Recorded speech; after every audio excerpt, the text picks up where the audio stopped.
Welcome to Epic Recovery, where we embark on the transformative journey of self-discovery and personal growth.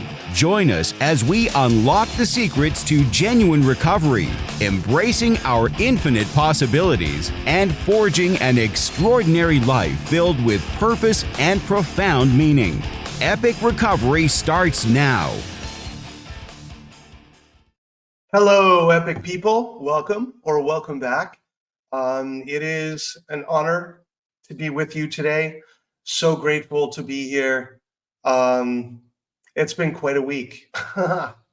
As I talked about last week, I recently moved. It's been less than 3 weeks since I moved to San Diego, and I am home. Oh, I so feel like I'm home.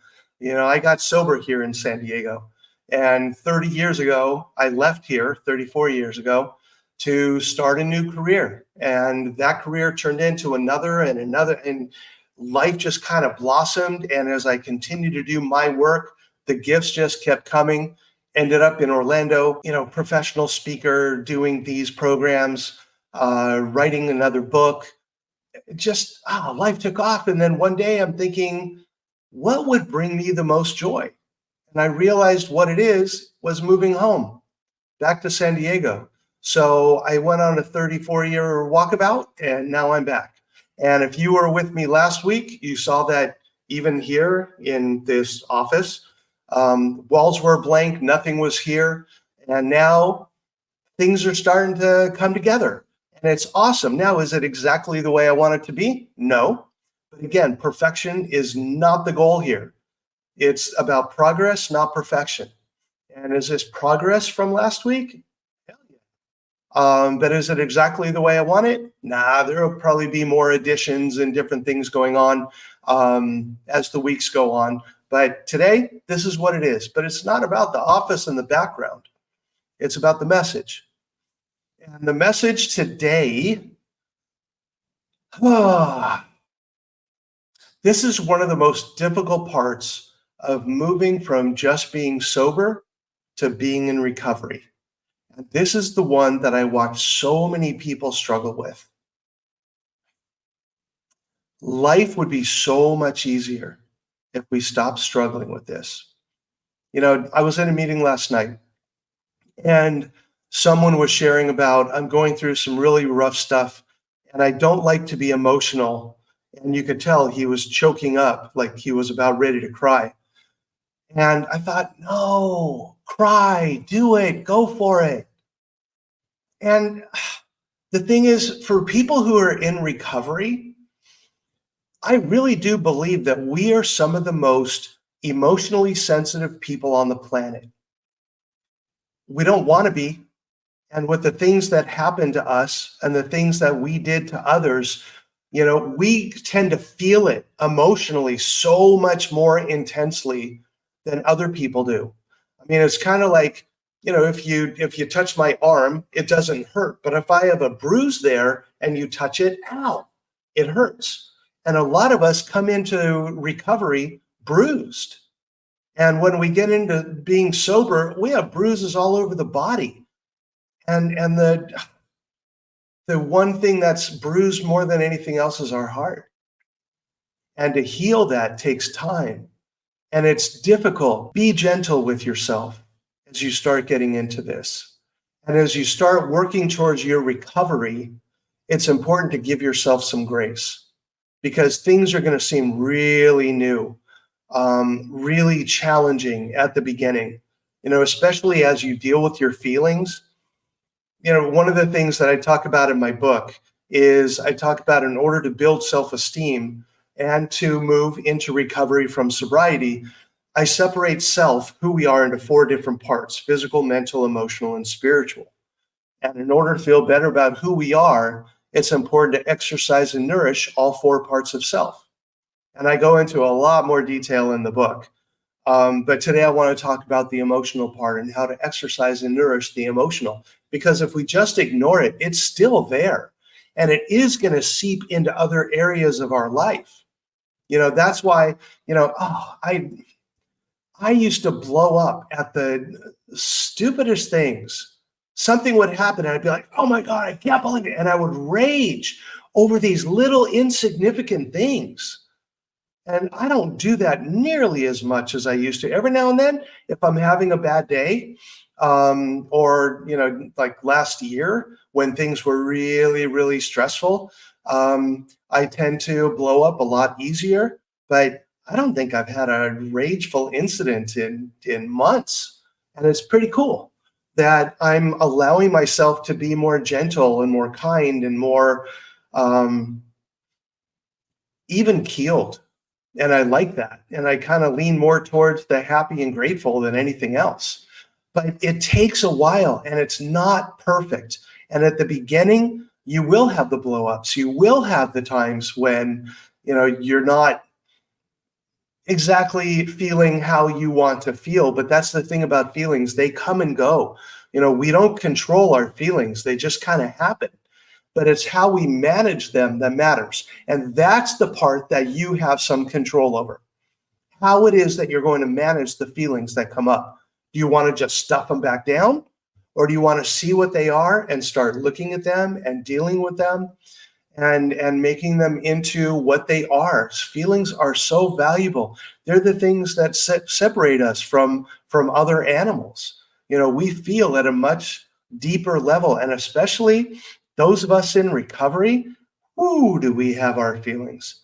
When I was growing up, I felt things so intensely. I remember that being a little kid and something would happen and other people were like, whatever. And I'm like, oh my God, that really hurt my feelings. I mean, I was so sensitive. And for me, when I started drinking and I started using other drugs, I could shut that off. And it was so much better. That was one of the reasons I really enjoyed drinking and using, because I didn't have to feel. And I felt happy and I felt high and everything is groovy. No, not groovy. I wasn't there in the 60s. But I felt I could turn off the feelings. Then when I entered sobriety and all of a sudden all these feelings started to whoosh back towards me, I had no idea what to do with them. And thank God I was in therapy and had a good sponsor who was talking to me about things like journaling and dealing with my feelings and talking about the feelings rather than stuffing them down, realizing that just because I have feelings doesn't make me less than anybody else. In fact, the more we get to know our feelings and deal with our feelings, the more empowered we become and the stronger we become. Our feelings are part of our strength. They're not a weakness. They are a definite strength when we learn how to manage them more efficiently. And again, it takes practice. It takes patience. It's not going to be perfect at the beginning. It's like training to do a marathon. We do 1 mile before we do 5, and 5 before we do 10, and 10 before we just build on it. And over time, it just becomes second nature. I mean, I've been doing this now for 40 years. And I still mess up and it's still not perfect, but I allow myself to just be who I am, an imperfect human being.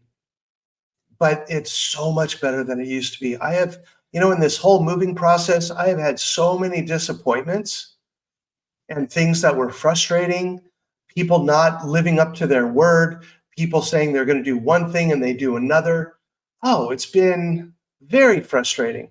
And I think only one time did I tell someone, hey, I'm really pissed off. This is just not cool.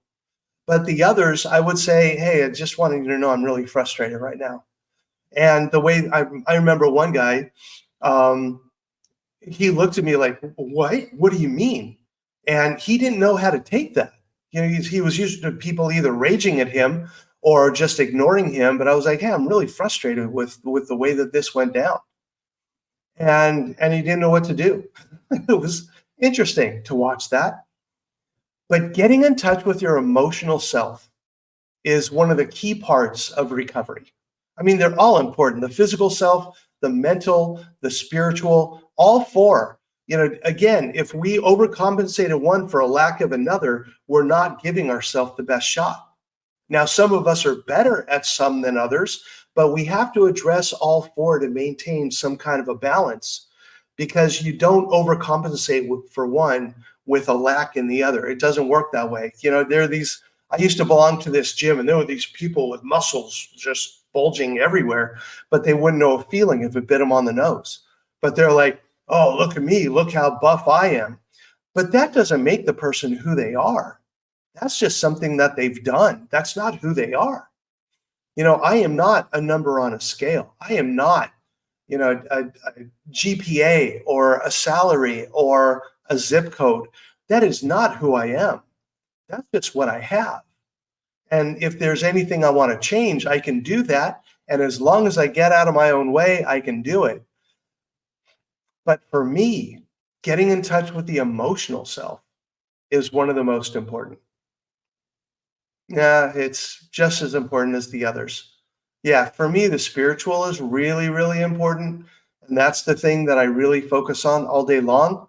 Um, and again, the spiritual self is something that has morphed and evolved as I morph and evolve. And I guess I can talk about that too.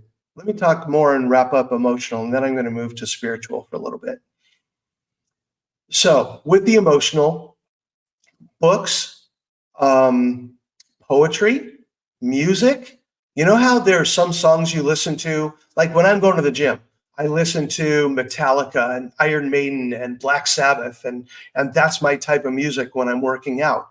But when I'm just kind of chilling and I just want to be mellow, it's Crosby, Stills and Nash, it's Allman Brothers, Santana. Oh my God, I love Santana. He's coming to town. I get to go see him. I'm so excited. When I am feeling sad, I love Kiss from a Rose by Seal. That's one of my favorite songs.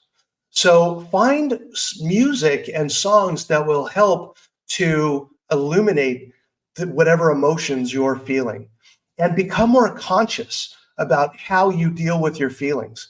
It's not just, I want to listen to Five Finger Death Punch today, but it's, I'm feeling a little angry today and frustrated, and I'm not sure why, but I just want to listen to some hardcore music. So identify the feelings, identify what they are, rather than just acting on them.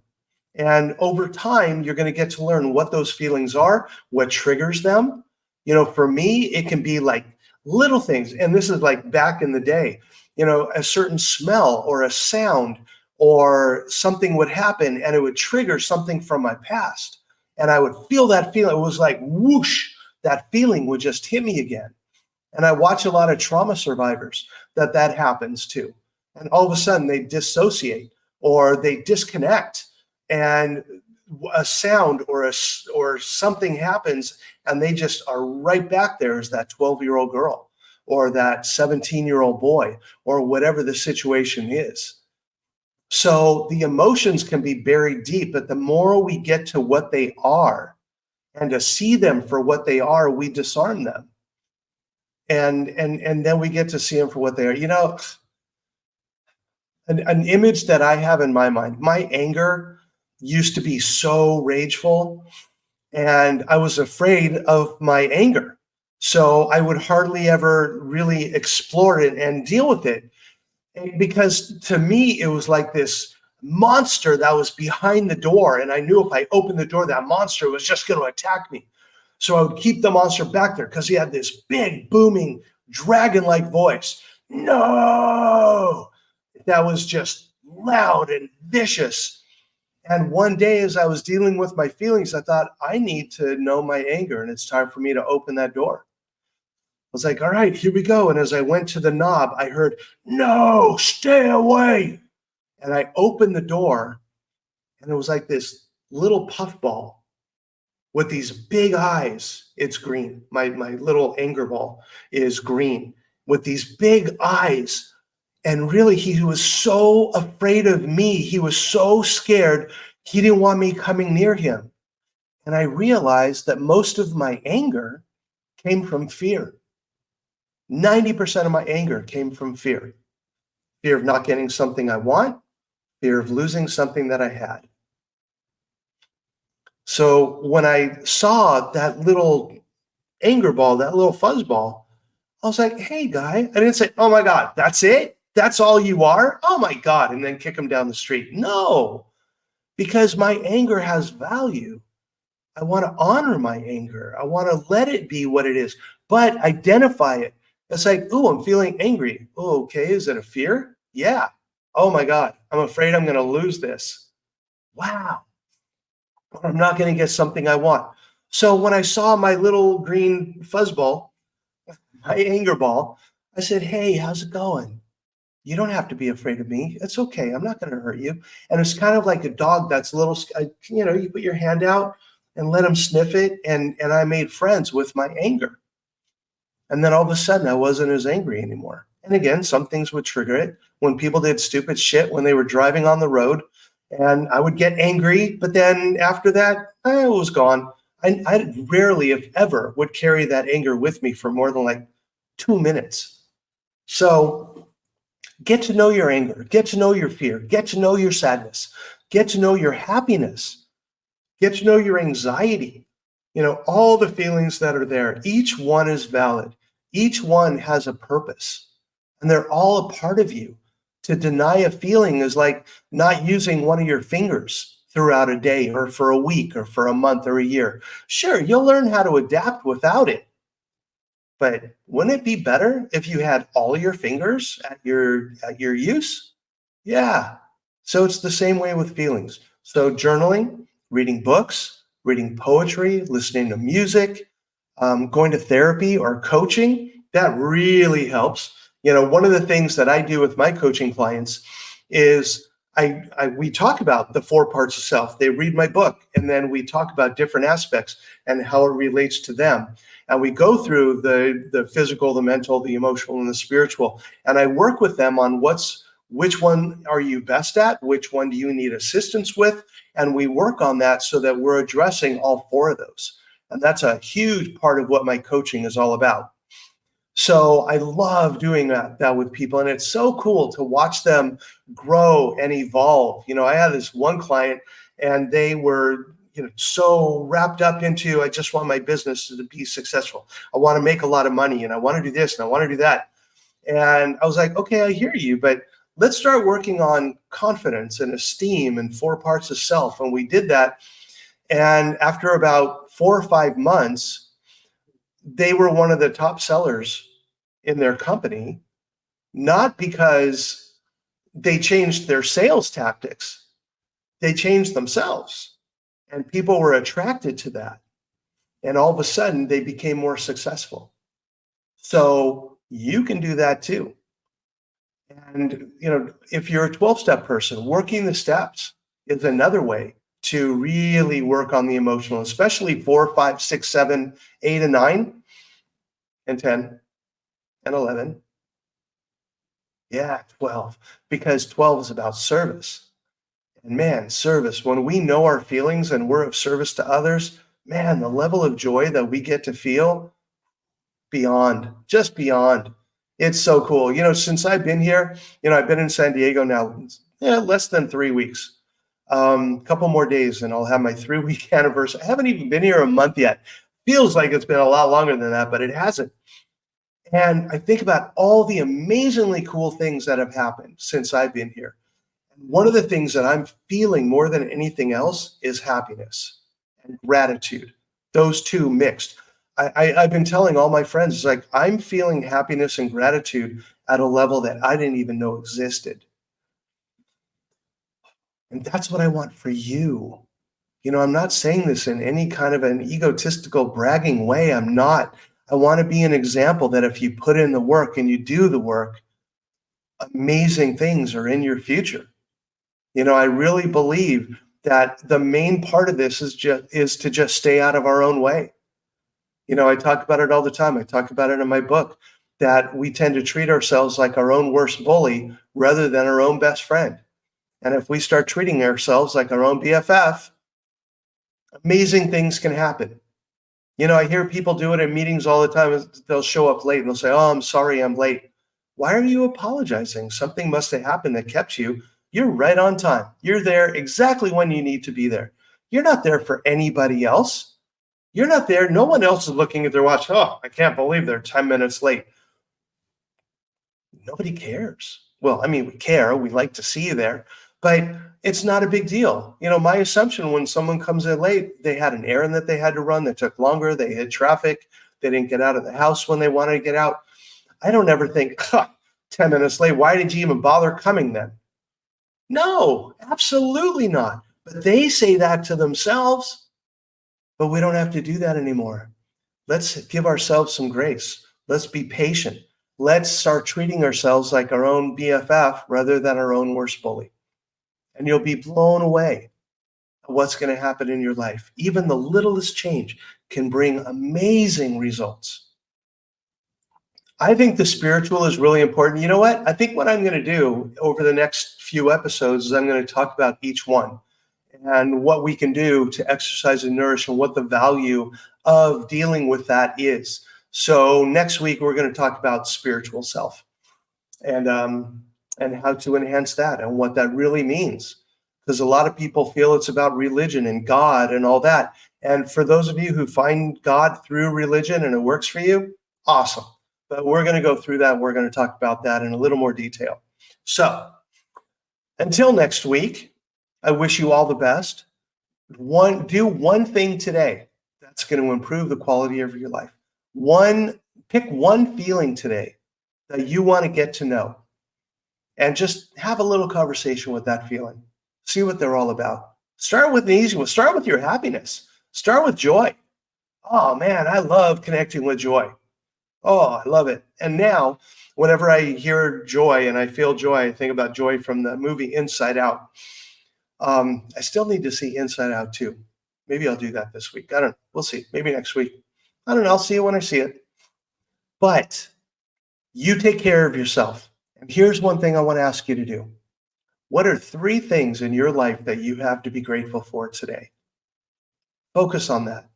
Make that one of the last things you do before you fall asleep. As you're getting into bed, say, what are 3 things I'm really grateful for today? Make that the last thing you do. See what happens. So until next week, I wish you all the best. Have an amazing, amazing joy-filled week. And I will see you again. And if there's anything I can do to support you, help you out, please let me know. Shoot me an email, randy@randyhaveson.com. I'm happy to answer them. If you want to buy my book, it's on Amazon at my website, randyhaveson.com. You'll be able to get links to the book. I'm starting up my Club 528 again, which is a place for people to support each other, encourage each other, help with all the different things that are going on in your lives. And I'm going to spend a lot more time in there, interacting with people and helping them out. If you want coaching, I am limiting my coaching right now to only 10 clients because I don't want to overwhelm myself right now. And I don't want to do you a disservice and my clients a disservice. So I'm going to start slowly. So if you're interested, look me up. If I can help, let me know. And I wish you all the best. And I will see you next week. You take care. Bye. Thank you for joining us on Epic Recovery. Remember, every obstacle you overcome is a testament to your heroic spirit. Conquer your fears, unlock your potential, and write the epic tale of your life's journey. Until next time, keep exploring, keep growing, and keep striving for the extraordinary.